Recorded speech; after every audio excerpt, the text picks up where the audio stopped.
Hello hello दोस्तों, Lucent का chapter 4 आज हम पढ़ेंगे और अच्छे से समझेंगे।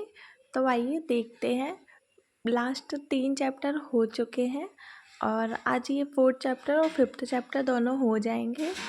अब देखते हैं। वैदिक काल का विभाजन 2 भागों में किया गया है, ऋग्वैदिक काल और उत्तर वैदिक काल। मतलब ऋग्वैदिक और उत्तर वैदिक मतलब वैदिक काल के बाद का, थोड़े बाद का, ऋग्वेद के बाद का। तो 1500 से 1000 ईस्वी पूर्व में ऋग्वैदिक काल है और उत्तर वैदिक काल है 1000 से 600 ईसा पूर्व में। आर्य जो है वो सर्वप्रथम पंजाब और अफगानिस्तान में बसे थे। मैक्स मूलर ने आर्यों का मूल स्थान मध्य एशिया को माना है। मैक्स मूलर ने आर्यों का मूल स्थान किसे माना है? मध्य एशिया को, मतलब ये मध्य एशिया से आए थे। आर्यों द्वारा निर्मित सभ्यता वैदिक सभ्यता कहलाई। आर्यों द्वारा निर्मित सभ्यता वैदिक सभ्यता कहलाई। यह एक ग्रामीण सभ्यता थी। आर्यों की भाषा संस्कृत थी। आर्यों की भाषा थी संस्कृत और यह क्या थी? एक ग्रामीण सभ्यता थी। सिंधु घाटी सभ्यता जो थी वो एक नगरीय सभ्यता थी और जो वैदिक सभ्यता थी वो एक ग्रामीण सभ्यता थी। आर्यों द्वारा निर्मित सभ्यता कौन सी सभ्यता है? वैदिक सभ्यता। आर्य शब्द जो है वो भाषा समूह को इंगित करता है। इसका मतलब ये है, ये कई बार पूछा गया है कि आर्य शब्द किसे डिनोट करता है, इंगित करता है? तो भाषा समूह को। आर्यों के प्रशासनिक इकाई आरोही क्रम से देखिए, कुल, फिर ग्राम, फिर विश, जन, राष्ट्र। कुल, ग्राम, विश, जन, राष्ट्र। सबसे पहले कुल, फिर उसके बाद में ग्राम, फिर विश होते थे, फिर जन होते थे और फिर राष्ट्र होता था। तो गांव के मुखिया को ग्रामीणी कहते थे। विश का प्रधान विशपति कहलाता था। जन के शासक को राजन कहते थे। राज्य के अधिकारियों में पुरोहित और सेनानी क्या थे? प्रमुख थे। पंडित और सेनानी। वशिष्ठ जो थे रूढ़िवादी थे और विश्वामित्र जो थे वो उदारवादी पुरोहित थे। सूत, रत्कार, कम्मादी आदि अधिकारी रत्नी कहे जाते थे। इनकी संख्या राजा को मिला के कितनी थी? 12 थी। रत्नियों की संख्या कितनी थी? 12। सूत, रत्कार, कम्मादी, है ना। पूरब किसे बोलते थे? दुर्गपति को, है ना। स्पष्ट बोलते थे जनता की गतिविधियों को देखने वाले गुप्तचर जो होते थे उनको बोलते थे स्पष्ट। बाजपति बोलते थे गोचर भूमि का अधिकारी जो होता था उसे कहते थे बाजपति। उग्र बोलते थे अपराधियों को पकड़ने का कार्य जो करता था उसे कहते थे उग्र। ऋग्वेद में किसी भी तरह के न्याय के अधिकारी का उल्लेख नहीं है। ये इंपॉर्टेंट बात है कि इसमें न्याय के अधिकारी का उल्लेख नहीं है। देखिए, दिशाएं दी गई हैं बॉक्स में। पूरब में उत्तर वैदिक शब्द होता था प्राची। राजा का नाम क्या होता था? सम्राट। पश्चिम में होता था स्वराट। ऊपर साइड उत्तर में विराट। मध्य में राजा बोलते थे और दक्षिण में क्या बोलते थे? भोज बोलते थे। सभा और समिति राजा को सलाह देने वाली संस्थाएं थी। सभा जो थी वो श्रेष्ठ और संभ्रांत लोगों की, और जबकि जो समिति थी वो सामान्य जनता का प्रतिनिधित्व करती थी, है ना। और इसके अध्यक्ष को क्या कहा जाता था? ईशान कहा जाता था। युद्ध में कबीले का नेतृत्व कौन करता था? राजा करता था। युद्ध के लिए गविष्टि शब्द का प्रयोग किया गया था, जिसके अर्थ क्या होता है? गायों की खोज। गविष्टि का मतलब क्या है? गायों की खोज। और युद्ध में कबीले का नेतृत्व कौन करता था? राजा। दसहरा युद्ध का जो वर्णन है वो कहाँ पे मिलता है? ऋग्वेद के 7वें मंडल में। यहाँ पे क्या, ये कौन सी नदी के तट पे हुआ था? परुष्णी, मतलब कि रावी। सुदास एवं 10 जनों के मध्य लड़ा गया था, जिसमें सुदास की क्या हुई थी? विजय हुई थी। ऋग्वैदिक समाज जो है 4 वर्णों में विभाजित है, ब्राह्मण, क्षत्रिय, वैश्य और शूद्र। विभाजन जो है वो व्यवसाय पर आधारित था, मतलब कि जो जो व्यवसाय करता था वह उसी टाइप का, मतलब वही उसका वो कहलाता था वर्ण। जैसे कि वैश्य व्यापारी जो था वो वैश्य कहलाता था और जो पंडिताई करता था वो ब्राह्मण कहलाता था, है ना। ऐसे इसमें कहा गया है कि ब्राह्मण जो है वो परम पुरुष की मुख से, क्षत्रिय उनकी भुजाओं से, वैश्य उनकी आंखों से और शूद्र पैरों से उत्पन्न हुए। आर्यों का समाज कैसा है? पितृ प्रधान है। समाज की छोटी इकाई क्या है? परिवार या फिर कुल, जिसका मुखिया कौन होता है? पिता, या फिर जिसे क्या बोलते हैं? कुलप। स्त्रियां इस काल में अपने पति के साथ क्या करती थी? यज्ञों के कार्य में भाग लेती थी। बाल विवाह यहाँ पे नहीं होता था। पर्दा प्रथा की प्रचलन भी नहीं था। और अगर किसी की पति मर जाता था तो उसका विवाह छोटे भाई से कर दिया जाता था। स्त्रियां क्या करती थी? शिक्षा भी ग्रहण करती थी। ऋग्वेद में काफ़ी सारे नाम हैं। ऋग्वेद में काफ़ी सारे नाम भी हैं। देखिए, लोपामुद्रा, घोषा, सिक्ता, आपला, विश्वास जैसी विदुषी स्त्रियाँ जो है वो क्या करती थी, शिक्षा ग्रहण करी है उन्होंने। गार्गी ने याज्ञवल्क्य को वाद विवाद की चुनौती भी दी थी। जीवन भर अविवाहित रहने वाली महिलाओं को क्या कहा जाता था, अमाजू। और जीवन का उपार्जन करने के लिए वेदांगों को पढ़ाने वाले अध्यापक को बोलते थे उपाध्याय। अब देखिए, दर्शनों जो है ना, जो बॉक्स दिया गया है ये इम्पोर्टेंट है। ये दर्शन है चारवाक, इसके प्रवर्तक कौन थे, चारवाक। और योग के कौन थे, पतंजलि। सांख्य के कौन थे, कपिल। न्याय के कौन थे, गौतम।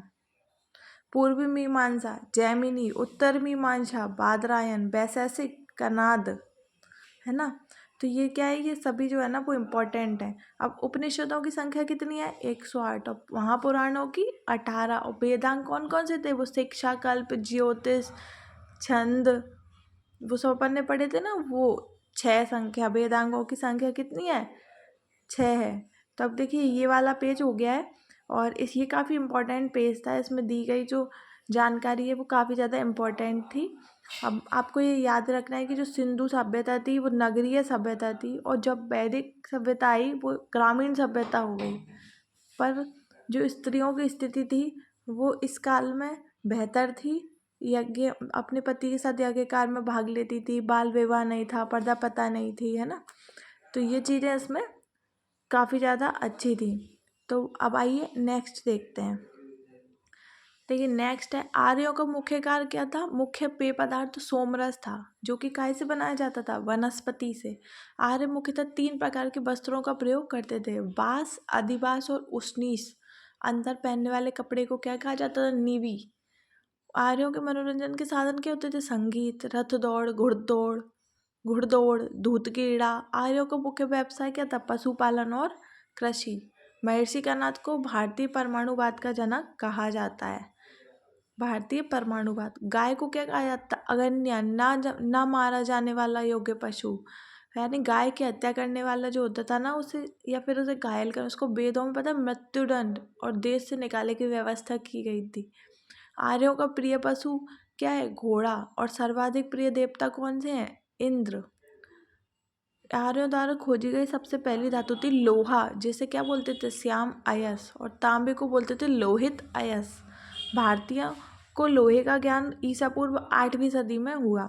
व्यापारी जो है वो व्यापार हेतु दूर दूर तक जाने वाला जो व्यक्ति होता था उसे क्या बोलते थे, पणी। और लेन देन में वस्तु विनिमय की जो प्रणाली प्रचलित थी। ऋण लेकर ब्याज लेने वाले को क्या बोलते थे, बैक नॉट, यानी सूदखोर। ऋण देकर ब्याज लेने वाले को क्या बोला जाता था, सूदखोर। मनुष्य और देवताओं के बीच मध्यस्थ की भूमिका किसने निभाई, अग्नि। अग्नि की पूजा की जाती थी। आने वाले देवता को क्या बोलते थे, अग्नि की पूजा की जाती थी। ऋग्वेद में क्या होता था, उल्लेखित नदियों में सरस्वती सबसे पवित्र नदी मानी जाती है। और ऋग्वेद में क्या हुआ, गंगा का 1 बार प्रयोग किया गया, मतलब उल्लेख। यमुना का 3 बार, और सिंधु नदी का तो कईयों बार किया गया है। उत्तर वैदिक काल में इंद्र के स्थान पर प्रजापति जो हैं वो हुए सर्वाधिक प्रिय देवता हो गए। वैदिक काल के बाद ऋग्वैदिक काल के बाद आया ना, तो प्रजापति सर्वाधिक प्रिय देवता हुए। विष्णु के 3 पगों की कल्पना का विकास उत्तर वैदिक काल में ही हुआ है। विष्णु के 3 पगों की जो कल्पना है उसका विकास कहाँ हुआ, उत्तर वैदिक काल में। और उत्तर वैदिक काल में राजा के राज्याभिषेक के समय राजसूय यज्ञ का प्रतिष्ठान किया जाता था, अनुष्ठान किया जाता था। मतलब कि राजसूय यज्ञ की जो हुआ शुरू, वो कब हुआ, उत्तर वैदिक काल से हुआ। और ये देखिए, ये नदियाँ जो दी गई हैं ना ऊपर, तो इनके क्या है, प्राचीन नाम और आधुनिक नाम कई बार टेस्ट सीरीज में भी पूछे गए हैं। परूषणी तो आपको याद हो ही गया होगा, रावी नदी को बोलते हैं। वो सुदास और दशराज युद्ध का 7वें उसमें दिया है ना, वो वाला, है ना।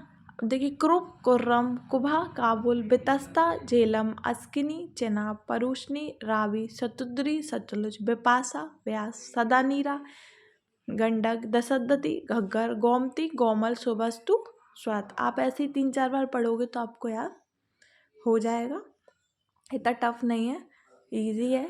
सदानीरा, गंडक, दशदती, घग्गर, गोमती, गोमल, ठीक है, सुबस्तु, स्वात। अब देखिए नेक्स्ट देखते हैं। अब क्या है, हमको देखना है उत्तर वैदिक काल में वर्ण व्यवसाय की वजह जन्म के आधार पर निर्धारित होने लगे थे। अब देखो क्या हुआ, ऋग्वैदिक काल में तो क्या हुआ, व्यवसाय के आधार पर वर्ण हुआ। फिर उसके बाद में दोबारा से उत्तर वैदिक काल जब आया ना, तो जन्म के आधार पर निर्धारित होने लगा कि आपका जन्म इस उसमें हुआ है तो आप ये करोगे। आपका जन्म अगर मतलब ब्राह्मण परिवार में हुआ तो आप ब्राह्मण हो, आपका जन्म अगर व्यापारिक परिवार में तो आप वैश्य हो, ऐसे है ना। अब देखिए ऋग्वैदिक देवताओं के जो हैं वो देख लेते हैं अपन। उससे पहले नीचे जो 3 लाइनें दी गई हैं वो देखते हैं। उत्तर वैदिक काल में हल को सिरा और हल रेखा को सीता कहा जाता था। उत्तर वैदिक काल में निष्क और शतमान जो थी मुद्रा की इकाइयाँ होती थी। सिक्कों के चलन का कोई प्रमाण नहीं है। निष्क और शतमान क्या थी, मुद्रा की इकाइयाँ थी। सांख्य दर्शन भारत के सभी दर्शनों में सबसे प्राचीन है। इसके अनुसार मूल तत्व 25 है और पहला प्रकृति पहला तत्व है ना। अब देखिए देवताओं के देख लेते हैं, नीचे से देखेंगे ऊपर क्या जाएंगे। मरुत आंधी तूफान के देवता को बोलते हैं। विष्णु विश्व के संरक्षक हैं और पालन करता है। पूषण पशुओं के देवता को बोलते हैं। आश्विन विपत्ति को हरने वाले। उषा प्रगति और उत्थान की देवता। सोम वनस्पति देवता। धौ आकाश का देवता सबसे प्राचीन है। वरुण को एक सेकंड के लिए छोड़ के अग्नि देवता को देखो। देवता और मनुष्य के बीच मध्यस्थ, जो अपन ने अभी भी पढ़ा है ना। इंद्र युद्ध के देवता हैं और वर्षा के देवता हैं। अब वरुण पे आ जाओ। पृथ्वी सूर्य के निर्माता, समुद्र के देवता, विश्व के नियामक, शासक, सत्य के प्रतीक, ऋतु परिवर्तन, दिन रात के कर्ता, ये सभी कहाँ है, विष्णु है ना। तो ये वाले जो देवताओं वाला जो बॉक्स है ना, इनमें से भी कभी कभी क्वेश्चन आ जाता है। देखिए लूसेंट की जो सीरीज़ है ना वो काफ़ी ज़्यादा इम्पोर्टेंट है, क्योंकि लूसेंट में बहुत ज़्यादा दिया हुआ है और बच्चे इसको पढ़ते नहीं हैं अच्छे से, और बस ये कहते हैं कि लूसेंट में से अब पेपर नहीं आता। इसका मैंने एक आपको लूसेंट का रिव्यू भी दिया था। लूसेंट को आप एकदम मन लगा के पढ़ोगे तो आपका बहुत सारा सिलेबस जो है वो कंप्लीट हो जाएगा। पर काफ़ी सारे बच्चे लूसेंट को बहुत हल्के में लेते हैं और बहुत मोटी मोटी बुक्स पढ़ डालते हैं एक एक बार, और जिनको एक बार पढ़ने से उनको कुछ नहीं आता, क्योंकि रिवाइज तो करना ही पड़ता है ना। तो अब देखिए अपन आगे चलते हैं, नेक्स्ट देखते हैं। और ये कोई ऑडियो रिकॉर्ड नहीं है, मैंने पहले भी कहा था, मैं डेली आपके लिए अपडेट कर रही हूँ। और पहली वीडियो काफ़ी अच्छी चली, दूसरी वीडियो पर व्यूज़ ही नहीं आए, पर फिर भी मैं ये कंप्लीट करूँगी सीरीज़ जितना मुझसे बन पाएगा। और आप लोगों को अगर वीडियो पसंद आ रहा हो तो ज़रूर लाइक कीजिएगा। अब आइए नेक्स्ट देखते हैं अपन।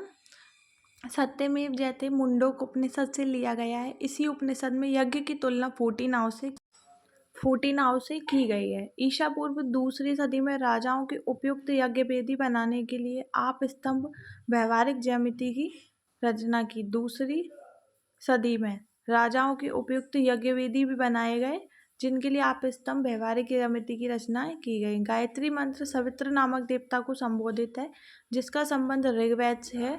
लोगों को आर्य बनाने के लिए विश्वामित्र ने क्या किया, गायत्री मंत्र की रचना की। श्राद्ध की प्रथा पहले दत्ताश्रय ऋषि के बेटे निमि ने शुरू की।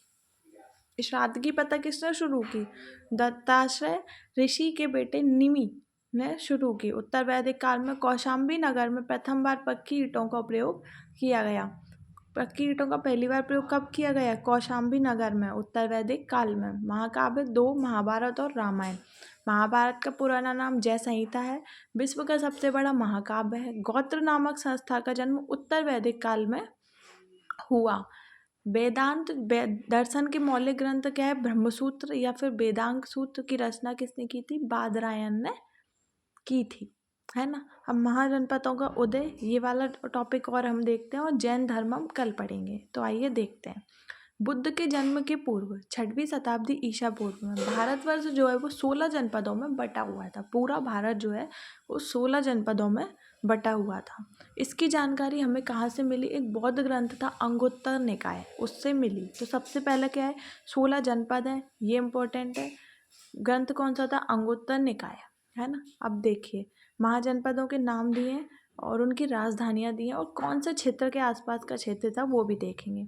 पहला है महाजनपद, इसकी राजधानी थी चंपा, ये था भागलपुर मुंगेर बिहार के आसपास का क्षेत्र।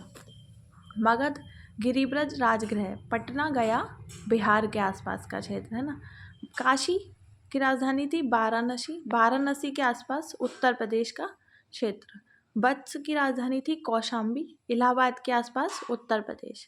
बज्जी वैशाली विदेह और मिथिला, वैशाली मुजफ्फरपुर एवं दरभंगा के आसपास का क्षेत्र। कौशल श्रावस्ती फैजाबाद गोंडा बहिराज उत्तर प्रदेश, ये भी उत्तर प्रदेश के आसपास का क्षेत्र। अवंती की थी उज्जैन और महिष्मती, ये मध्य प्रदेश का एकमात्र है इसलिए इसको याद रखना ज़रूरी है। मालवा मध्य प्रदेश। मल्ल कुशावती देवरिया बस्ती गोरखपुर उत्तर प्रदेश। पांचाल अहित क्षेत्र कामपिल्य बरेली बदायूं फर्रुखाबाद और उत्तर प्रदेश। चेदी शक्तिमती बुंदेलखंड उत्तर प्रदेश। कुरु इंद्रप्रस्थ दिल्ली मेरठ और हरियाणा के पास का क्षेत्र। मत्स्य विराटनगर जयपुर अलवर राजस्थान के आसपास का क्षेत्र। कम्बोज हाटक राजौरी एवं हजारा क्षेत्र। सूरसेन मथुरा उत्तर प्रदेश। अस्मक पोटलीपुत्रन गोदावरी नदी क्षेत्र दक्षिण भारत का एकमात्र जनपद है, इसको इम्पोर्टेंट है ये, दक्षिण भारत का एकमात्र पूछ लेते हैं। अस्मक पोटलीपुत्रन। गांधार तक्षशिला रावलपिंडी पेशावर पाकिस्तान, गांधार तक्षशिला राजधानी है, अब ये पाकिस्तान का हिस्सा ना। सूरसेन मथुरा उत्तर प्रदेश। कम्बोज हाटक राजौरी और हजारा क्षेत्र। मत्स्य विराटनगर। देखिए ये सब आपको ना एक बार और बुक से रिवाइज करना पड़ेगा, तब जाके आपको बहुत अच्छे से याद हो जाएगा। लुसेंट की सीरीज़ पसंद आ रही हो तो प्लीज़ चैनल को सब्सक्राइब कीजिए, लाइक कीजिए, वीडियो को लाइक कीजिए, अपना प्यार दीजिए ताकि मैं और ज़्यादा मोटिवेट हूँ ये सीरीज़ को कंटिन्यू रख पाऊँ, क्योंकि आपके लाइक्स और शेयर से ही मोटिवेशन आता है कि हाँ लोग सीरीज़ को पसंद कर रहे हैं, तो हमें इसमें और ज़्यादा मेहनत करनी चाहिए। और OBS स्टूडियो में अभी भी सीख रही हूँ, जैसे ही मैं उसके ऊपर अपडेट करना हो सेटिंग्स वगैरह उसकी सीख जाऊँगी तो फिर मैं उसी पर ही इसको कंटिन्यू करूँगी, तो और ज़्यादा मज़ा आएगा पढ़ने में। तब तक के लिए थैंक यू।